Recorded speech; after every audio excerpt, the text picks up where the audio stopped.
Podcast.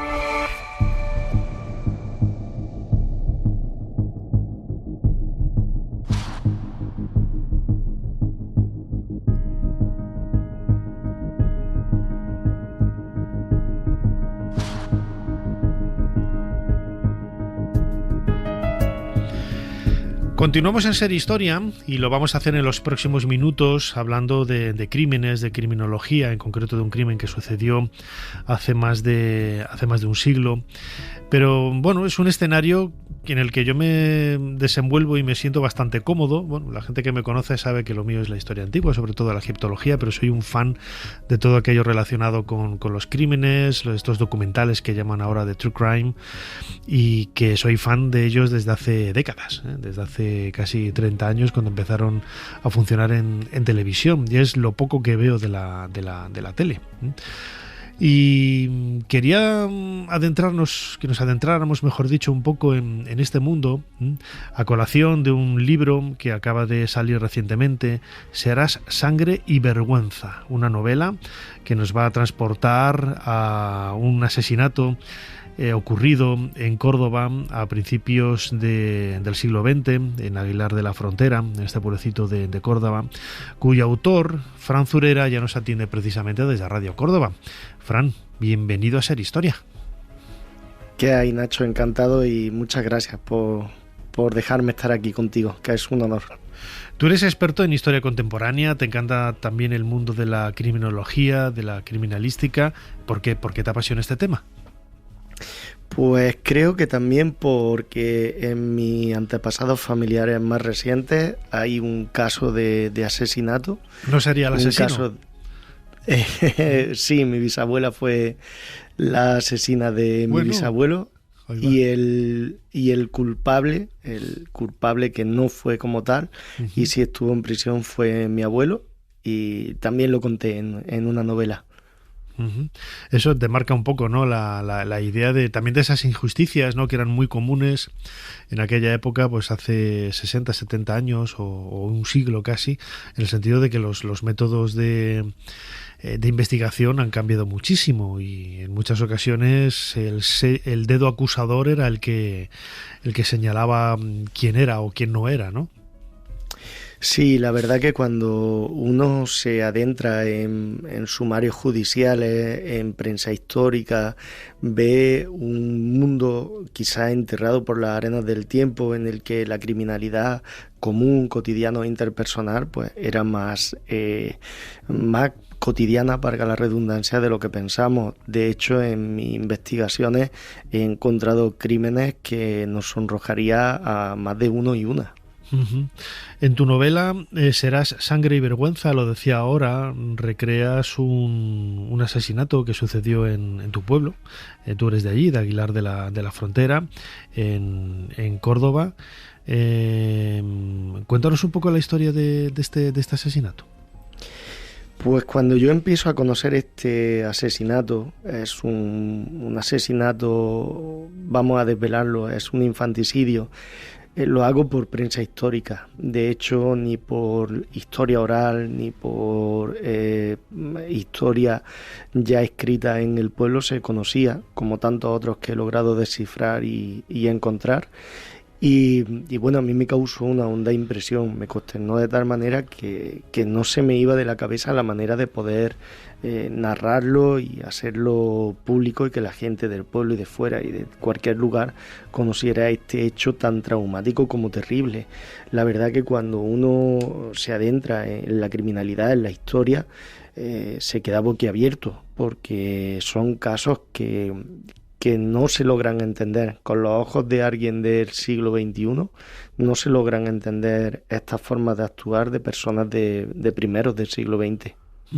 Claro, estamos en un ambiente, pues un mundo rural. Los crímenes, yo no sé si lo tendrás constatado también por algunas estadísticas que haya, o en comparación entre el mundo rural y el mundo urbano. Quizás en el mundo rural había menos educación, pero eso tampoco implica, ¿no?, que no haya asesinatos. Muchos de los asesinos ahora están bien leídos y escribidos, ¿no?, que diría un bromista, pero desde luego que es llama la atención, ¿no?, que en un ambiente también muy, muy cerrado, muy, muy rural, este tipo de comportamientos, este tipo de eventos al final pues salgan a la luz. Sí, cuando empiezas a investigar estas épocas te das cuenta que un factor muy fuerte entre las personas es la deshonra, la vergüenza, el honor. En este caso aquí pues se da ese factor de deshonra, de que no se enteren de lo que es una afrenta hacia la moral, y sobre todo se da en gente que, si bien no tienen estudios, sí saben perfectamente lo que hacen, aunque no creo que diferencien el bien del mal. Cuando se empiezan a investigar a estas épocas, desde primeros del siglo XX, como yo lo hago, te das cuenta que hay incluso etapas históricas en las que se cometen más crímenes. En la provincia de Córdoba se dan ciertas etapas, ciertos intervalos de tiempo en los que los crímenes se multiplican. Y de hecho es muy curioso, como he contado en más de una ocasión, que el gran culpable de estos crímenes es el hombre. La mujer, dicho de forma llana, la mujer mata muchísimo menos en comparación con como lo hace el hombre. Es una sociedad, me llamará un poco la atención, ¿no? Lo que acabas de comentar, Fran Zurera, autor de esta novela Serás sangre y vergüenza, publicado por Círculo Rojo. La idea de la deshonra, que es algo que tendemos a pensar en un concepto medieval, en un concepto pues moderno, ¿no? De los siglos XVII, XVIII, y sin embargo en un ambiente muy cerrado como es el de los pueblos, el de las aldeas, en donde todo el mundo se conoce, en donde el qué dirán también tiene un papel importante en cualquier actitud, en cualquier comportamiento delante de los semejantes. Esa deshonra quizás es la que justifica muchos, bueno, justifica, la que da una explicación, ¿no? a muchos de estos asesinatos. Sí, ellos ante todo tienen que mantener un honor, aunque sean una clase, como en este caso que narro en el libro, una clase jornalera, tienen que mantener un honor. El hombre de primeros del siglo XX es muy machista, no podemos compararnos ahora con esos hombres de esa época, y ese hombre ante todo tiene que demostrar su impronta varonil, no causar o no parecer débil, y sobre todo que no le afecte nada de lo que pueda ser. En cambio, a las mujeres, al contrario, tapar, vivir supeditada al hombre, y si ocurre, como en este caso, un embarazo que al final lleva a una muerte traumática, pues taparlo. Yo tengo casos como este, ya datados varios por localidades de aquí, de la provincia de Córdoba, en los que las muertes son brutales. Y la verdad que esa deshonra pues lleva a estos actos tan abominables. Uh-huh. Imagino que la pobreza también será otro ingrediente que sume, ¿no? Sume un nuevo valor a esa justificación que se da para cometer asesinatos en esta época de la España rural. Sí, pero curiosamente la pobreza no incide, que también, pero no incide tanto como otros factores más, digamos, mundanos, como es la tendencia al alcoholismo, el vivir poco pero vivir en las tabernas, el llegar a casa y pagar la frustración con malos tratos hacia la mujer, y sobre todo se une ese caldo de cultivo de esa insatisfacción vital a la hora de no poder en suma vivir mejor de lo que vivían, porque en esta novela se narra pues una historia de supervivencia del día a día, donde los terratenientes de la época decidían si se trabajaba más o menos en las vides o en los olivares, y trabajaban por muy poco dinero que no les daba apenas para comer. Entonces ese es el caldo de cultivo en el que se desarrolla esta historia, y sobre todo donde ocurre este crimen. Ujú. Además es una sociedad, una vida cíclica, es decir, no tienes aspiraciones de poder mejorar, de poder dar un paso hacia adelante. Te casas, tienes hijos, es cierto que los hijos pronto empiezan a trabajar y como sucede hoy en países del tercer mundo, pues es un elemento económico más, pero desde luego no puedes superar, ¿no?, ese estadio en el sentido de que luego ves a tu alrededor gente que quizás con menos o haber tenido más fortuna de haber nacido en una familia en la que está todo ya regalado o ya lo tenían todo de antemano, pues también esas envidias, esos celos, mi vecino de la casa de al lado tiene un arado que yo no lo tengo, tiene esta herramienta que tal igual, y ¡buah!, cataplum, le doy una pedrada y es también un aspecto muy embrutecido, ¿no?, del comportamiento de algunas personas en aquella época.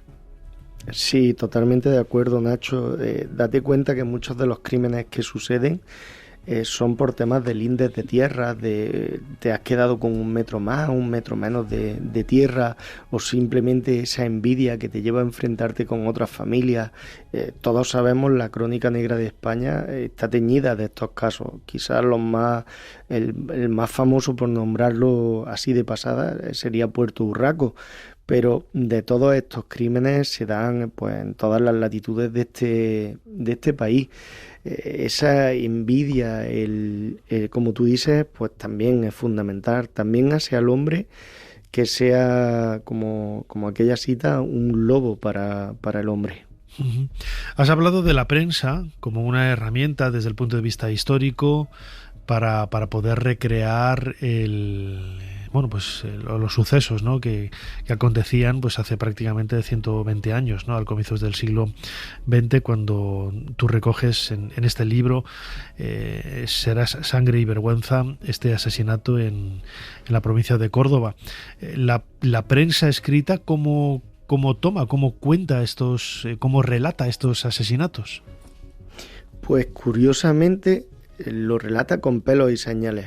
No hay este lenguaje políticamente correcto en el que intentamos, digamos, vamos a ocultar, entre comillas, algunas cosas, y ellos lo cuentan tal cual, de la manera más fría y en este caso sorprendente. Yo, cuando he empezado a investigar los crímenes o hurtos o robos, toda la criminalidad en sí, parricidios, son tan descriptivos que de verdad ese periodista en ese momento yo le daría la mano, porque ha logrado trasladar al lector, y no solo al lector de aquella época, seguramente no lo sabrían, pero a los historiadores de estos sucesos que de otra forma no hubiera sido imposible conocer. La verdad que su trabajo para mí es fundamental, y la fuente de la prensa histórica es primordial. Uh-huh. Imagino que la prensa también ayudaría a tener un conocimiento entre la sociedad más amplio. También es cierto, no todo el mundo sabía leer y escribir, ¿no?, y menos en estas localidades donde imagino que también el analfabetismo estaría muy extendido, ¿no? Sí, date cuenta que en Aguilar de la Frontera, primeros del siglo XX, la tasa de analfabetismo podría superar el 75 o casi 80%. Hay gente que los periódicos, cuando les llegan, no saben leerlo, y busca a alguien que haya conocido esas, como mi abuela nombraba, las 4 letras principales, y que les leyeran estas noticias. De hecho, es muy curioso cómo con los crímenes ocurre que debieron de ser todo un escándalo en el pueblo, pero pasado el tiempo se olvidan. Yo he encontrado parricidios, por ejemplo, o crímenes de violencia de género en los que ya estamos, digamos, relativamente cerca en el tiempo y se han olvidado. Yo lo he contado en alguna visita guiada sobre crímenes y demás, y la gente no los conocía. Después, cuando ya los vuelves a narrar, hay alguna persona mayor que te dice: pues sí, yo sabía dónde ocurrió, pasó de tal forma, el hombre estuvo en prisión, después salió. Te cuentan toda la historia, pero hasta ese momento nadie recordaba estos crímenes. Ujú.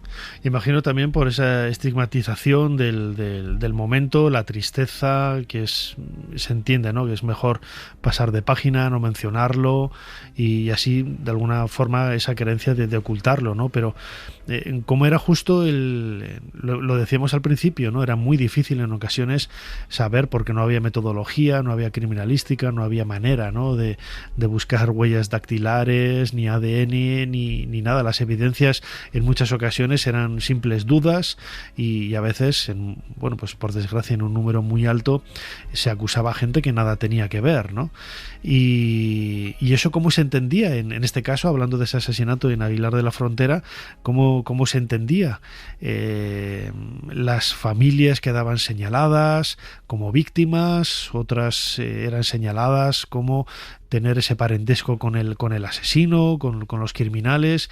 Imagino que en un lugar pequeño, pues eso pues ahonda un poco más quizás en ese desmerecimiento humano, ¿no? En el sentido de que muchos tendrían que salir del pueblo para ser olvidados y que no se les señalara, ¿no?